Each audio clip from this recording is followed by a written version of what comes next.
I've been in the aviation industry for 34 years now. Primarily, I started my career as an intern at the Airports Commission and then left, went on to, worked there full-time for about 4 years. And then there was an opportunity out in Denver in 1990. Does anyone know what that opportunity may have been if you're interested in aviation? Building the new airport. Building the new airport. First new major hub airport to be built since 1978 when Dallas-Fort Worth was built. So I saw that opportunity, wanted to go out and get involved in that project. Does anyone remember what the delay in opening that airport was? Baggage system, yeah. So I was not involved in the baggage system. I want to say that first and foremost. But it was great. We spent 6 years out there. Ames Construction, you all recognize that name. Had a big contract on a number of the runways, so it was good to see the impact of that airport actually flowing all the way back into Minnesota with some local contractors out there. But I'm going to give you a quick kind of tour or update on what's going on at MAC. I'm going to talk a little bit about the commission, get into the financial picture, talk about air service, and then also the capital improvements that we currently have going on. So, and I think we've got a few videos embedded in there as well. The Airports Commission was established back in 1943, so we celebrated our 75th anniversary just this past year. And I say, you know, when you think back to 1943 and the legislature and the governor, tremendous foresight in creating an autonomous airport commission that can be focused on solely the business of the airport, and at the time also St. Paul Airport was involved in that to really develop the full potentials of aviation, promote aviation and economical air commerce, and do what we can to minimize the environmental impacts of the airport. And the primary impact obviously has been noise. We have taken that mission, that part of our mission, very seriously, invested more than any other airport in the country in noise mitigation, $500 million in noise mitigation throughout communities around that facility. Our charter allows us to own and operate airports within a 35-mile radius of the Minneapolis and St. Paul. And we are our own business. We do not take any general taxpayer money to support the operation of Minneapolis, St. Paul International, or any other of our airports that we operate. It's a pretty good story. We have a board of 15 commissioners. The board chair is appointed by the governor, and most all of the other commissioners are also appointed by the governor, with the exception of the mayors of Minneapolis and St. Paul. Each appoint their own representatives.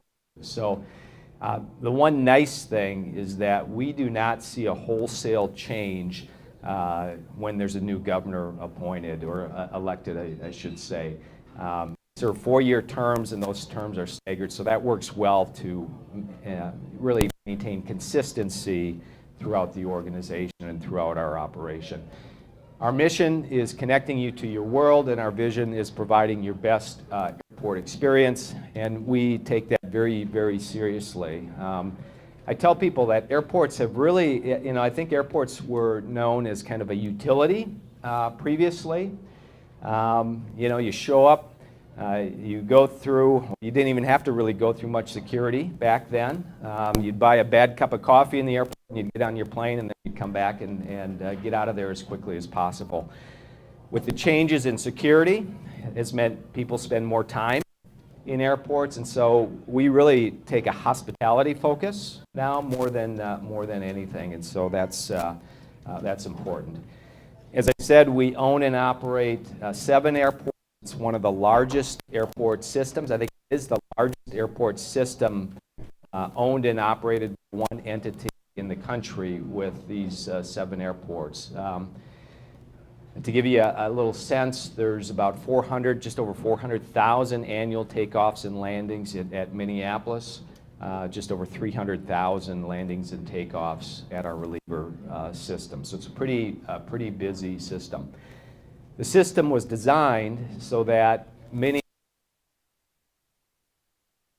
scheduled air service and cargo service for the most part, and that general aviation and corporate aircraft would be filtered out to that reliever system. And that system proved very valuable. A year ago, just over a year ago, when we hosted the Super Bowl, we had 1,100 corporate jet aircraft descend on this system of airports. About 350 of those were at Minneapolis. We actually closed one of our crosswind runways to park corporate aircraft there, but the rest of them were throughout our reliever system. So it worked very, very well. As far as the commission itself, we have about 650 employees. Our employees, it's kind of like a small community there. We operate similar to a city with our own police, our own fire, our own field maintenance. So our guys have been plowing the runways over the winter. They mow the grass in the summer. They change the light bulbs in the facilities. We maintain all the facilities. We have our own planning and development department, and so it's, again, funded by user fees, not general taxpayer dollars. Just a sense of our revenues, $381 million in annual revenue. About a third of that in the green there, it says parking and ground transportation fees. Another third roughly in airline rates and charges. On the expenditure side, about $198 million in expenditures. Personnel is 47% of that. Operating services, about 15%. Maintenance is about 20%. Generally speaking, if we can contract service out and reduce our overhead cost, we will do that. And I think probably the best example is the cleaning services. So we contract out the folks that clean our terminal facilities and restrooms and all of that. We do also have some contract security to supplement our police department security. So it looks like we're making about $189 million in revenue. Well, we have something called debt service. We do approximately $250 to $450 million annually in capital improvement to maintain and enhance the infrastructure throughout our airport system. And our debt payment on that, what we do is we issue bonds. They're airport revenue bonds, and those bonds are paid back through the fees and the revenues that are generated at the facility. So our annual bond payment is about $110 million, which typically leaves anywhere from about 60 to 80 million that we, in excess revenues that we then pump back into support either the operation or infrastructure development. We do maintain a 6-month reserve, and we have a AA- bond rating, which is the best bond rating in the airport industry. There's 4 or 5 other airports that share that bond rating with us. I think, do I just need to hit enter here, Kyle? Or? Whoops. Gives you a little sense of what our snow removal guys have been doing out there over the last couple of months here. There we go. Thank you, Kyle. These guys are the best in the industry. We have, I think, over 120 pieces of removal equipment. They're big pieces of equipment, and they can clear a runway in anywhere from 5 to 10 minutes. So it's just a fantastic operation. This is called the Congo line, by the way. Where do they put the snow? The snow typically gets blown into the areas between the runways and taxiways, but when it gets to certain heights, we actually have to. But generally speaking, we can blow it out into areas that do not impact the aircraft operation. A little bit, some statistics here. Our passenger levels, the last 2 years have been record levels for us, just over 38 million passengers. You can see back in 2009, that number was about 32 million. So almost 6 million more passengers in the last few years. As you know, these numbers kind of roll with the economy. When the economy is down, passenger numbers go down because travel is pulled back, but when they're it's pretty good, those numbers tend to increase. That ranks 17th in the country when you look at all other major hub airports. We're just on par with Boston there and just Detroit. So a little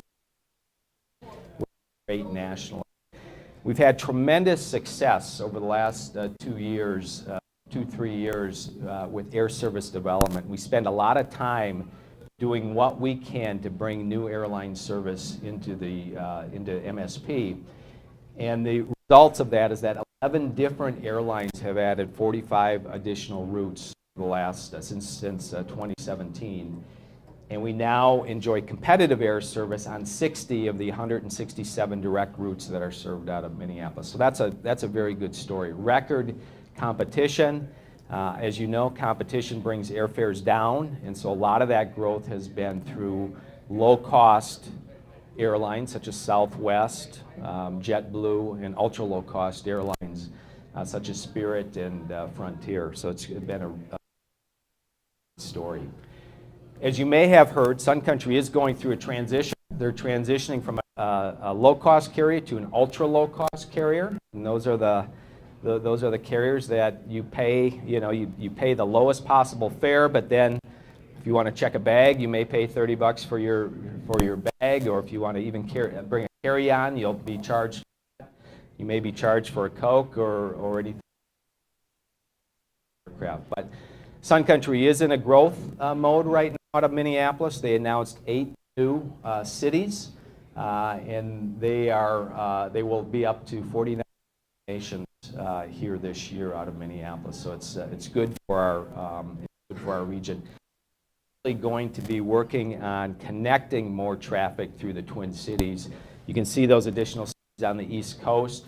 If you were to look at their total map, what you would see is a lot of communities on the West Coast as well. And so they're going to be connecting those east to west and vice versa passengers through the Twin Cities. What was their rationale for moving their headquarters? Reduce cost? Reduce cost, absolutely. So we're in a Cambria building. Marty Davis formerly owned the airline. They were in a Cambria building over in Eagan, and they are in the process of moving now to the airport, revamping a hangar that they're in to support also the headquarters offices. JetBlue added service last year to Boston. Boston is our 10th most popular destination with over 700 passengers daily on it. JetBlue is really the last major carrier that hadn't been coming into Minneapolis, so we had them on our radar for a number of years. So it's great to have JetBlue here. We also had a nice announcement with Aer Lingus, a new international carrier that's going to start service on July 8th, nonstop to Dublin with Boeing 757 aircraft. And you can also connect to about 30 different cities in Europe with that Aer Lingus service. Delta is going to be commencing Seoul service on April 1st. The important thing about this service is Delta, through their partnerships with KLM and Air France, has really built out the Seoul hub. Incheon is the hub, and be able to connect to 80 different destinations across Asia. So again, a fantastic international announcement for us here in the Twin Cities. Delta is also announced Mexico City service. That's going to start June 8th with A319 aircraft. So another international destination. And then finally, Delta announced earlier this year that they are submitting an application to serve Shanghai, submitting an application to the Department of Transportation. And if it is approved, they hope to begin that service in 2020. So add record national air service announcements this year with these new routes. So that brings our airline portfolio with Aer Lingus starting to 17 different carriers. It's a nice mix. We've got the full service carriers like Delta, American, and United. We have low-cost carriers like Sun Country and Alaska, and we have ultra-low-cost carriers like Spirit and Frontier. So an excellent portfolio of service that brings us a lot of competition to the market. One of the reasons that we are successful with air service development is our costs are very low. We take a very conservative approach. We monitor our costs and watch our costs annually very closely. And this is a metric that's called cost per enplaned passenger. And what this is you take all of the costs for an airline to operate at the airport, you divide it up by all of the passengers, and you come up with a value. And our value is $6.83. And you can see when you look at, on this list, you want to be in the lower end of it. We are in the bottom quarter of all major hub airports. And what especially makes us proud is if you look up that list, you see Miami, San Fran, Los Angeles, airports that don't have snow removal expense in there. And so we feel really proud about that. The other reason we've been successful, we've engaged the business community. We started an effort in mid-2017 with Greater MSP to bring in all of the major businesses to really survey them, get their feedback, not only on where they are going currently, but where their needs are from an air service perspective out in the future, anywhere from 1 to 3 years. We bring this information back to the airlines, and really what it has resulted in the Seoul service and the Dublin service this year. It's been a very good story. We need businesses engaged in these efforts. We're also very active in major events. We had tremendous success during the Super Bowl, putting over almost 60,000 people through screening the day after Super Bowl. It was a tremendous feat. A typical day is about 40,000, to give you a little sense. And now we're gearing up for the Final Four. And again, a lot of corporate business jets will be descending upon the community during that time, and we'll be putting a lot of individuals through security. The Ryder Cup was an interesting story a few years ago. The day after the Ryder Cup, TSA had to screen over 3,000 golf bags. And so what that tells you is those events not only bring people to observe, but in that case, people came to play as well and experience the great golf courses in the area. I'm going to move into our capital improvement program called MSP Reimagined. And if I hit this, it should go. Nope. All right. That's why I have Kyle here, right? This will give you a little sense of some of the things that we're working on.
So that's Food Truck Alley. Has anyone seen that out there? Yeah, great concept. I think we're the first airport in the country to integrate food trucks into our concession program.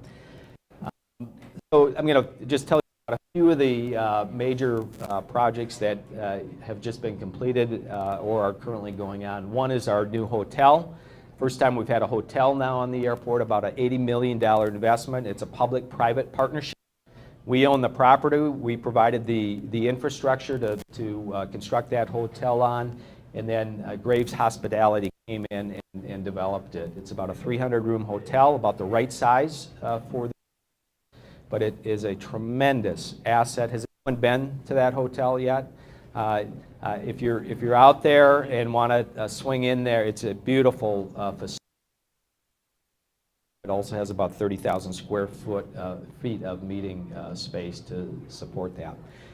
We are currently in our second phase of a complete renovation of all concessions. Prior to the Super Bowl, we opened up about 50 new concessions concessions now, or concessions.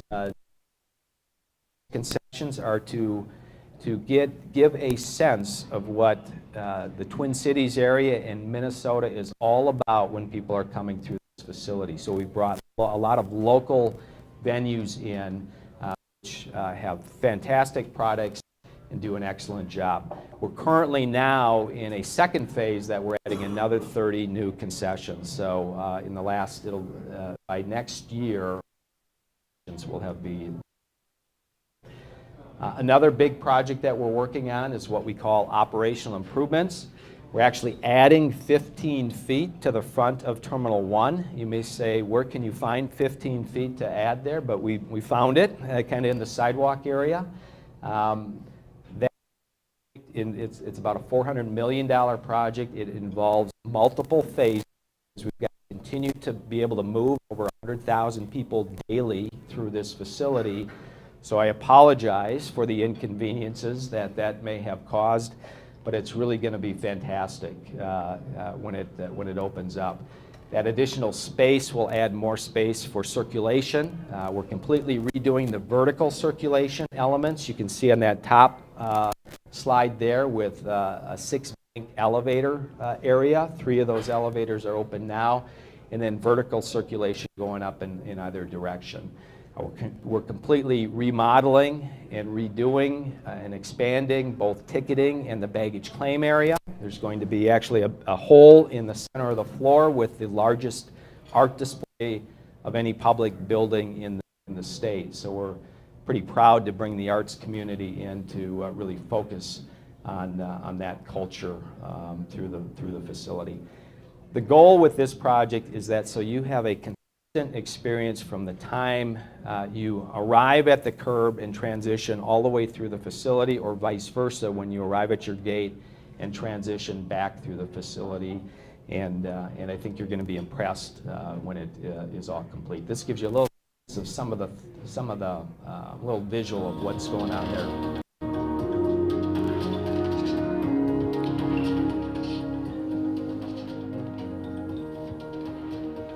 We call this the terminal of the future, with a lot of automated services from ticketing to self-bag drop, and again, just fantastic, open up fantastic options for the traveler.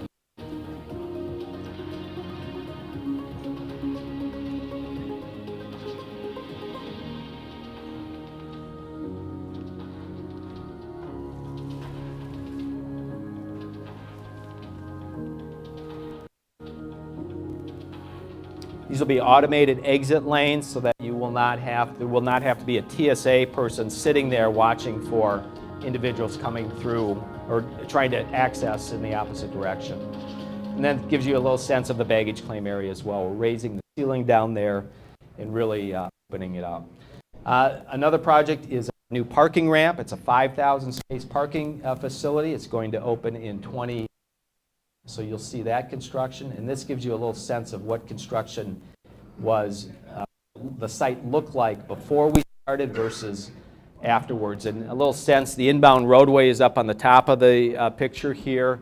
Outbound roadway came out through here. Exiting plaza, we had to move that exit plaza over here. And so that gives you a sense of what the site looks like just this month. New parking structure. Hotel here, Skyway over to the concourse, so you have complete access with the hotel, and the new parking exit plaza over here in this direction. I think I just got a couple left here. Economic impact, about $16 billion annually with our airports, over 86,000, almost 87,000 jobs impacted by the facility. And you can't have a presentation without bragging a little bit, right? So we've been awarded the best airport in North America in the 15 to 40 million passenger, or 25 to 40 million passenger category. So we're pretty proud of that result, and we're hoping for a year as well. And I don't think I'll watch that because I think we're getting short on time. Thank you so much. Great to be up here. And please, if you ever have any issues or concerns, do not hesitate to contact me, and we'll make sure that those concerns are addressed. Thank you. Thanks, Joe. Appreciate it. Thank you. Stay here. Okay.